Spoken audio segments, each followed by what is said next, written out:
사람 사이의 관계는 결국 말로 시작해서 말로 무너집니다. 한마디가 마음의 문을 열기도 하고 같은 한마디가 관계를 닫아버리기도 합니다. 그래서 무슨 말을 하느냐보다 어떻게 말하느냐가 훨씬 더 중요하죠. 젊을 때는 말이 많아야 친해지고 솔직하게 다 털어놔야 진정성이 있다고 믿었을 겁니다. 하지만 살아보면 압니다. 말이 많다고 해서 관계가 깊어지는 건 아니고 오히려 불필요한 말이 오해와 상처를 만든다는 걸요. 안녕하세요. 소통심리학 박사 이상주입니다. 우리는 흔히 침묵을 어색하고 불편한 것이라고 생각합니다. 하지만 50대를 넘어서면서부터는 말의 양이 아니라 그 무게와 깊이가 중요해집니다.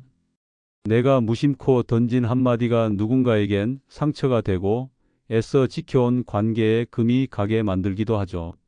그래서 오늘은 100마디 말보다 더 강력한 힘을 가진 침묵의 기술 5가지를 알려드리려고 합니다. 오늘 영상을 끝까지 함께 하신다면 불필요한 갈등과 오해는 줄이고 남은 인생의 인간관계를 훨씬 더 편안하고 깊이 있게 지켜나갈 수 있는 지혜를 얻게 되실 겁니다. 구독과 좋아요 먼저 꾹 눌러주시고요.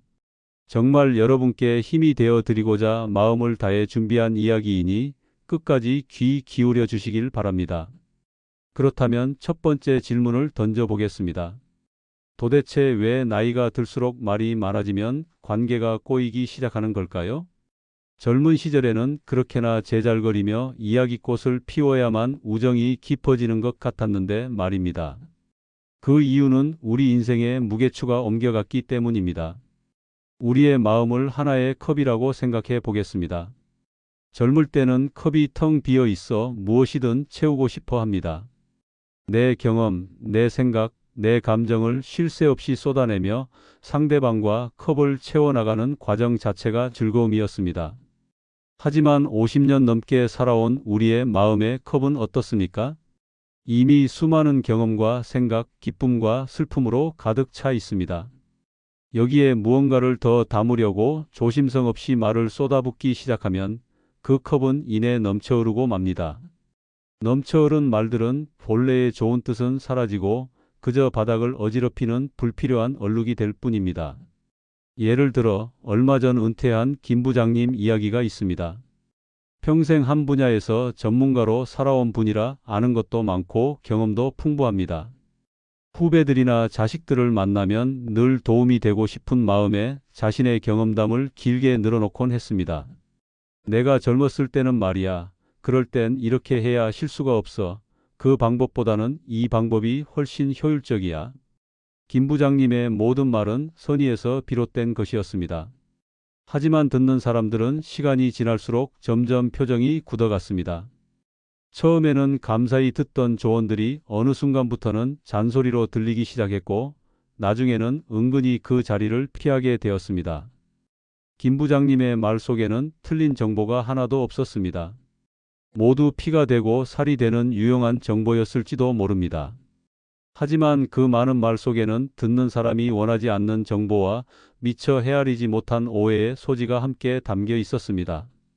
후배는 자신의 능력을 의심받는다고 느꼈고 자식은 아버지의 이야기가 자신의 삶을 존중하지 않는 가르침으로 받아들였습니다. 말의 양이 늘어날수록 감정의 골은 오히려 깊어진 것입니다. 이것이 바로 나이가 들수록 관계의 기준이 바뀌는 결정적인 지점입니다.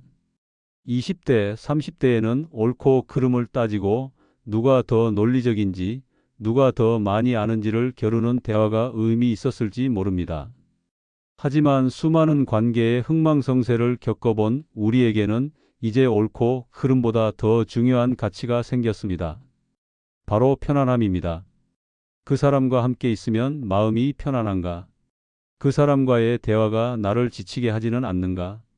이것이 남은 인생의 관계를 지속시키는 가장 중요한 기준이 됩니다. 아무리 옳은 말이라도 나를 불편하게 만든다면 그 관계는 오래갈 수 없습니다. 반대로 조금은 부족해 보여도 그저 내 이야기를 들어주고 고개를 끄덕여주는 사람 곁에서는 마음의 평화를 얻게 됩니다. 이것이 바로 말의 양이 아니라 말의 무게가 중요해지는 순간입니다. 눌러야 할 때 누르는 침묵의 무게가 쏟아내는 100마디 말의 가벼움보다 훨씬 더 값지게 되는 것입니다. 그렇다면 그 말의 무게를 조절하기 위해 우리는 구체적으로 어떤 말을 아껴야 할까요? 특히 나이가 들수록 가까운 사이에서도 조심해야 할 세 가지 주제가 있습니다. 이것들을 입에 올리는 순간 관계에는 미세한 균열이 가기 시작합니다. 첫 번째는 바로 돈 이야기입니다. 돈은 참 민감하고 어려운 주제입니다. 특히 각자의 형편이 달라지는 50대 이후에는 더욱 그렇습니다. 무심코 자식에게 집 한 채 사주었다는 이야기, 최근 주식 투자로 얼마를 벌었다는 이야기, 연금이 생각보다 많이 나와서 살만하다는 이야기는 듣는 사람의 마음에 파문을 일으킵니다. 말하는 사람은 그저 기쁜 소식을 나누고 싶었을 뿐이겠지만 듣는 사람에게는 그것이 날카로운 비교의 잣대가 될 수 있습니다. 자식의 전세금을 겨우 마련해주고 안쓰러워하는 부모에게는 깊은 상실감을, 노후 준비가 막막한 친구에게는 쓰라린 질투심을 안겨줄 수 있는 것입니다. 심리학에서 말하는 사회적 비교 이론이라는 것이 있습니다. 사람은 본능적으로 자신을 주변 사람과 비교하며 자신의 위치를 평가하려는 경향이 있는데 현대 사회에서 돈만큼 쉽고 또 잔인하게 사람을 비교시키는 기준도 없습니다. 나의 기쁨이 타인에게는 고통이 될 수 있다는 사실을 기억해야 합니다. 반대로 자신이 처한 경제적 어려움을 계속해서 토로하는 것 또한 관계를 병들게 합니다. 만날 때마다 돈이 없다는 하소연, 대출 이자 걱정, 자식에게 들어가는 돈에 대한 푸념은 듣는 사람의 에너지를 소모시킵니다. 처음에는 안타까운 마음에 위로를 건네지만 그것이 반복되면 만남 자체가 부담스러워지고 결국 그 사람을 피하게 됩니다. 돈 이야기는 자랑이든 하소연이든 관계에 이로울 것이 하나도 없습니다. 두 번째로 굳이 말하지 않아야 할 주제는 자신의 건강 문제입니다. 물론 아프면 위로받고 싶고 내 고통을 누군가 알아주길 바라는 마음은 당연합니다. 하지만 이것이 만날 때마다 반복되는 레퍼토리가 되어서는 곤란합니다. 어젯밤에는 허리가 아파서 잠을 설쳤다. 혈압이 또 올라서 병원에 다녀왔다. 무릎이 쑤셔서 걷기조차 힘들다는 이야기가 대화의 중심이 되어버리는 순간 상대방은 나를 위로하는 감정 노동에 시달리게 됩니다. 우리는 친구이지 상담사가 아닙니다. 상대방의 끝없는 건강 염려증과 신세 한탄을 모두 받아주는 것은 생각보다 훨씬 더 많은 정신적 에너지를 필요로 합니다. 마치 밑 빠진 독에 물을 붓는 것처럼 아무리 위로와 격려의 말을 부어줘도 상대의 고통은 채워지지 않고 나의 기운만 빠져나가는 경험을 하게 됩니다. 그러다 보면 어느새 그 친구의 전화벨이 울리면 가슴이 철렁 내려앉는 자신을 발견하게 될지도 모릅니다. 정말 도움이 필요해서 조언을 구하는 것과 습관적으로 자신의 아픔을 전시하는 것은 분명히 다릅니다. 내 몸이 아픈 것은 나 자신이 가장 잘 돌봐야 할 몫이지 그 짐을 친구나 가족에게 지우는 것은 현명한 처사가 아닙니다. 마지막 세 번째는 타인의 사생활에 대한 이야기입니다. 이것은 신뢰라는 관계의 기둥을 한 번에 무너뜨릴 수 있는 가장 위험한 불씨와 같습니다. 특히 그 자리에 없는 사람에 대한 이야기는 절대 금물입니다. 아무개네 며느리가 글쎄 박 사장님네 아들이 사업에 실패했다더라 하는 말들은 입에 올리는 순간 달콤한 꿀처럼 느껴질지 모릅니다. 잠시 대화가 풍성해지고 비밀을 공유한다는 동질감에 취할 수도 있습니다. 하지만 그 말을 듣는 상대방은 속으로 어떤 생각을 할까요? 아, 이 사람은 다른 곳에 가서는 내 이야기를 이렇게 하겠구나 라는 생각을 본능적으로 하게 됩니다. 내가 없는 곳에서 나의 사생활이 다른 사람의 입방아에 오르내릴 수 있다는 서늘한 가능성을 깨닫는 순간 당신에 대한 신뢰는 바닥으로 떨어집니다. 특히 자식이나 며느리, 사위에 대한 험담은 최악의 결과를 낳습니다. 가까운 친구에게 속상한 마음에 털어놓은 이야기가 돌고 돌아 당사자의 귀에 들어가는 경우는 생각보다 흔합니다. 그렇게 되면 친구와의 관계는 물론 가장 소중한 가족과의 관계마저 돌이킬 수 없게 됩니다. 이처럼 돈, 건강, 남의 사생활에 대해 입을 닫는 것은 소극적인 회피가 아닙니다. 관계에서 불필요한 마찰을 막고 상대를 존중하는 최소한의 배려이자 적극적인 지혜입니다. 말을 아껴야 할 주제를 알았다면 이제는 한 걸음 더 나아가 침묵이 오히려 신뢰를 주고 관계를 더 단단하게 만드는 빛나는 순간들에 대해 이야기해 보겠습니다. 침묵이 단순한 소리의 부재가 아니라 가장 깊은 위로와 존중을 전하는 언어가 되는 경우입니다. 가장 먼저 상대가 실수했을 때 바로 지적하지 않고 조용히 넘어가는 침묵의 순간입니다. 예를 들어 여러 친구들과 함께 식사를 하는 자리라고 상상해 보겠습니다. 모임을 주최한 친구가 야심차게 준비한 음식이 조금 탔거나 간이 맞지 않을 수 있습니다. 혹은 대화 도중에 누군가 사실과 다른 내용을 이야기하거나 단어 선택을 잘못하는 실수를 저지를 수도 있습니다. 이때 대부분의 사람들은 좋은 의도로 그 실수를 바로 잡아주려고 합니다. 음식이 좀 짠 것 같은데 다음엔 소금을 조금만 넣어봐. 아, 그건 그게 아니고 사실은 이거야. 라고 말입니다. 하지만 그 순간 실수를 지적당한 사람의 마음은 어떨까요? 고마움보다는 민망함과 수치심이 앞서게 됩니다. 특히 여러 사람 앞에서는 더욱 그렇습니다. 그 작은 지적 하나로 즐거웠던 분위기는 순식간에 어색해지고 당사자는 마음의 문을 닫아버릴 수 있습니다. 이럴 때 진정한 지혜는 침묵 속에 있습니다. 음식이 조금 짜면 어떻습니까? 그저 맛있게 먹어주며 다른 훌륭한 점을 칭찬하면 됩니다. 이 나물 무침은 정말 고소하고 맛있다. 덕분에 오늘 정말 행복한 식사를 하네. 라고 말해주는 여유. 친구가 무언가 잘못 알고 이야기하면 어떻습니까? 대화의 전체적인 흐름에 지장을 주는 큰 오류가 아니라면 굳이 그 자리에서 면박을 줄 필요가 없습니다. 그저 고개를 끄덕이며 경청하는 태도를 보여주는 것만으로도 충분합니다.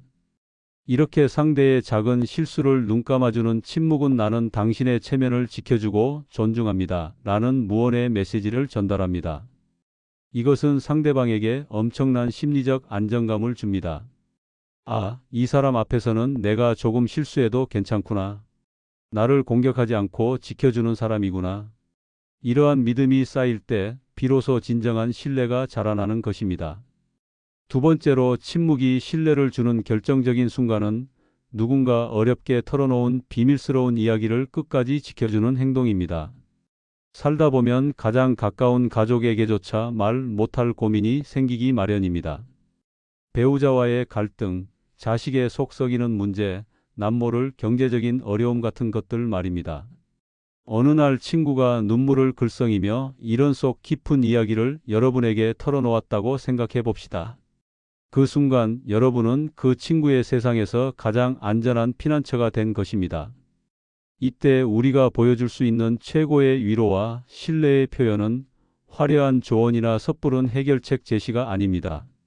그저 조용히 들어주고 함께 아파해 준 뒤 그 이야기를 여러분의 마음속 가장 깊은 금고에 넣고 영원히 잠가버리는 것입니다.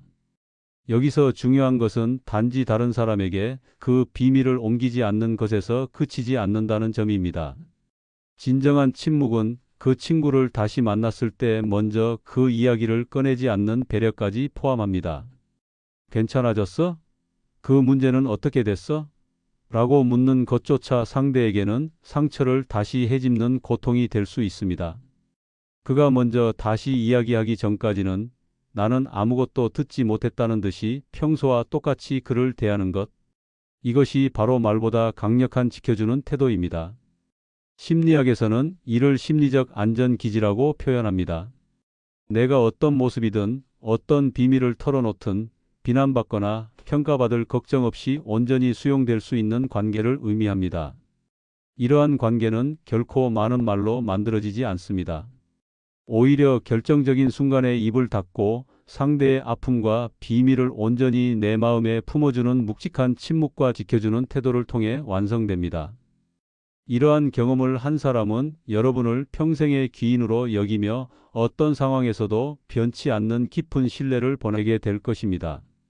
이렇게 상대의 비밀을 묵묵히 지켜주는 것과 같은 맥락에서 우리가 연마해야 할 또 하나의 깊이 있는 침묵의 기술이 있습니다. 그것은 바로 상대방의 힘든 상황을 모르는 척 그가 스스로 마음의 문을 열 때까지 기다려주는 너그러운 여유입니다. 우리는 가까운 친구나 가족의 얼굴에 드리운 그늘을 금방 알아챕니다. 평소와 달리 말이 없고 웃음 속에 어딘가 모르게 쓸쓸함이 묻어날 때 우리의 마음은 조급해집니다. 당장이라도 무슨 일이 있는지 물어보고 해결책을 찾아주고 싶어 안달이 나기도 합니다. 무슨 일 있어? 얼굴이 왜 이렇게 안 좋아? 나한테는 말해도 괜찮아. 어서 털어놔봐. 이런 말들은 상대를 걱정하는 따뜻한 마음에서 비롯된 것입니다. 하지만 때로는 이토록 다정한 질문들이 오히려 상대방을 더 깊은 동굴 속으로 몰아넣기도 합니다. 마치 굳게 닫힌 조개와 같습니다. 살아있는 조개는 억지로 열려고 하면 할수록 더 단단하게 입을 닫아버리고 결국에는 부서지고 맙니다. 사람의 마음도 마찬가지입니다. 힘든 일을 겪고 있는 사람은 종종 자기 자신도 그 감정의 실체가 무엇인지 몰라 혼란스러워하는 경우가 많습니다. 슬픔인지 분노인지 서운함인지 모를 감정들이 뒤엉켜 폭풍처럼 휘몰아치고 있을 때 섣부른 질문은 그 혼란을 말로 정리해야 한다는 또 다른 압박감을 줍니다. 아직 꺼낼 준비가 되지 않은 이야기를 끄집어내려 애쓰는 과정은 그 자체로 또 하나의 고통이 되는 것입니다. 얼마 전 평생을 밝고 씩씩하게 살아온 제 친구 한 명이 부쩍 기운이 없어 보였습니다. 전화를 해도 예전처럼 살갑게 받지 않고 만나자고 해도 이런저런 핑계를 대며 피하는 것이 역력했습니다. 무슨 일이 있구나 직감했지만 저는 묻지 않았습니다. 그저 며칠에 한 번씩 짧은 안부 문자만 보냈습니다. 오늘 미세먼지가 심하다는데 창문 꼭 닫고 지내. 새로 나온 드라마가 재밌다는데 한번 봐봐. 그렇게 아무 일 없다는 듯이 하지만 나는 여전히 내 곁에 있다는 신호만을 꾸준히 보냈습니다. 그렇게 한 달쯤 지났을까 그 친구에게서 먼저 전화가 왔습니다. 한참을 머뭇거리던 친구는 남편의 사업이 어려워져 집을 정리해야 할지도 모른다는 이야기를 어렵게 꺼냈습니다. 그리고 마지막에 이런 말을 덧붙였습니다. 사실은 내가 제일 먼저 생각났는데 무슨 말을 어떻게 해야 할지 몰라서 너무 막막했어. 그런데 재촉하지 않고 기다려줘서 고마워. 내가 묵묵히 기다려주고 있다는 걸 느끼니까 혼자서 마음을 정리하고 이렇게 용기 낼 힘이 생겼어. 만약 제가 처음에 친구를 다그치듯 무슨 일이냐고 캐물었다면 어땠을까요? 아마 친구는 더 큰 부담감에 저를 피했거나 엉겁결에 두서없이 힘든 상황을 털어놓고는 더 큰 자괴감에 빠졌을지도 모릅니다. 이처럼 상대가 힘들어 보일 때 우리는 질문을 던지는 대신 따뜻한 시선과 조용한 존재감을 보여주어야 합니다. 말없이 따뜻한 밥 한 끼를 차려주거나 그저 곁에 앉아 함께 창밖을 바라보는 시간. 묻지 않아도 너는 혼자가 아니야. 나는 항상 내 편이야. 라는 마음을 전달하는 비언어적 신호들. 이것이야말로 진정한 어른의 배려입니다. 기다림 속의 침묵은 무관심이 아니라 상대방의 시간과 속도를 존중하는 최고의 표현이기 때문입니다.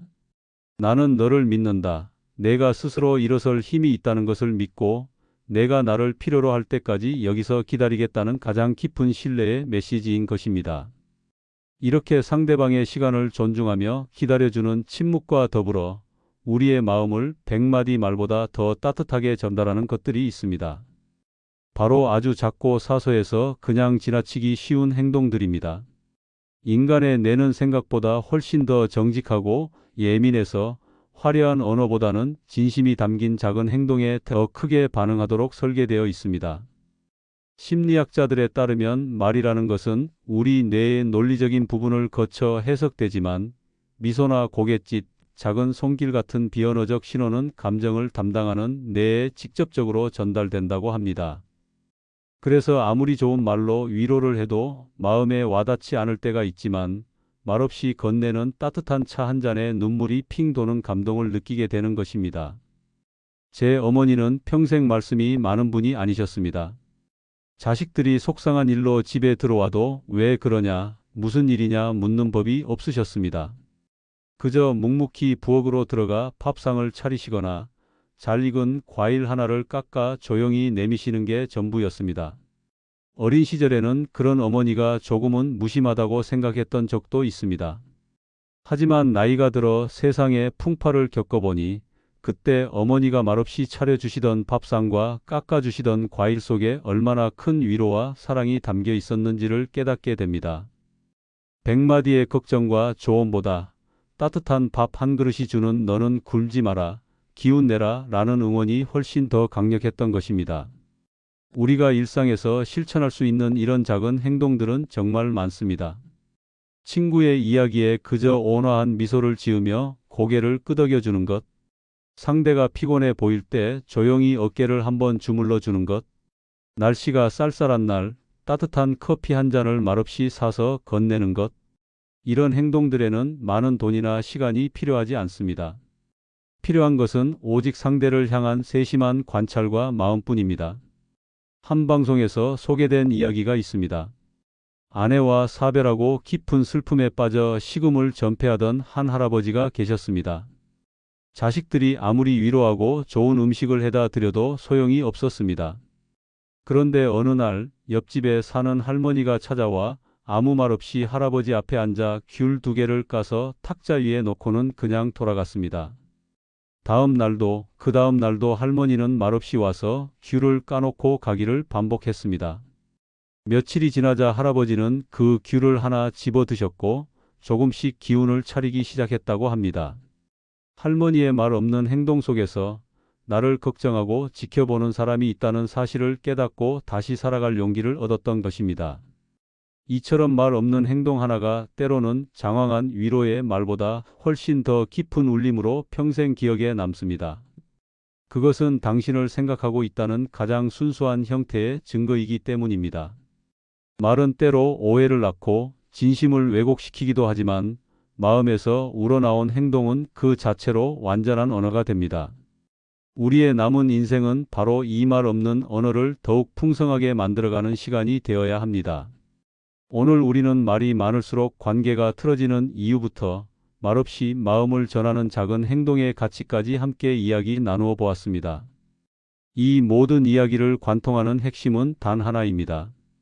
나이가 들수록 말을 줄이는 것은 관계를 포기하는 소극적인 침묵이 아니라 불필요한 오해와 갈등을 막고 남은 관계를 더욱 소중하게 지켜내기 위한 가장 적극적이고 지혜로운 기술이라는 것입니다. 젊은 시절 20에서 40대까지는 세상에 나를 증명하고 보여주기 위해 수많은 말을 쏟아내며 살았다면 이제부터의 우리 인생은 말없이도 전해지는 진심의 무게를 깨닫는 시간이 되어야 합니다.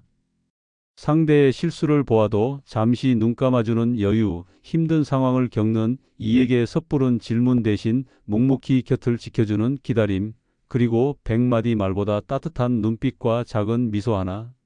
이것들이야말로 진정한 어른의 언어이자 우리 영혼을 더욱 깊고 풍요롭게 만드는 지혜일 것입니다. 이제 잠시 눈을 감고 생각해 보셨으면 합니다.